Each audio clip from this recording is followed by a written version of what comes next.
तुम्हाला माहिती आहे का 1970च्या दशकात भारतात एक अशी चळवळ उभी राहिली जिला थेट प्रेरणा मिळाली होती साता समुद्रापार असलेल्या अमेरिकेतील ब्लॅक पॅन्थर मुवमेंटकडून. प्रश्न असा पडतो की स्वातंत्र्याला 25 वर्ष उलटल्यानंतरही अशी आक्रमक बंडखोर चळवळ भारतात उभी राहण्याची गरज का पडली. कथा सुरू होते 1970च्या दशकात, जेव्हा महाराष्ट्रात आणि देशभर दलितांवर होणारे अत्याचार टोकाला पोहोचले होते. संविधानाने सर्वांना समान हक्क दिले होते, पण जमिनीवरचं वास्तव मात्र वेगळं होतं. भेदभाव, हिंसा आणि सामाजिक बहिष्कार आजही कायम होता. याच अवस्थेतून 29 मे 1972 रोजी मुंबईमध्ये काही तरुण एकत्र आले आणि जन्म झाला दलित पॅन्थरचा.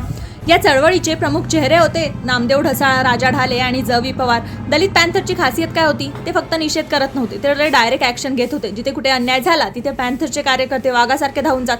मग ते प्रशासनावर दबाव टाकणं असो किंवा अन्यायाला जशास तसं उत्तर देणं असो. 1973 मध्ये त्यांनी आपला जाहीरनामा प्रसिद्ध केला. यात त्यांनी दलित या शब्दाची व्याप्ती वाढवली. त्यांच्यासाठी दलित म्हणजे फक्त एक जात नव्हते, तर सर्व शोषित, कष्टकरी, भूमिहीन, शेतकरी आणि पीडित समाजाचा एक मोठा वर्ग होता.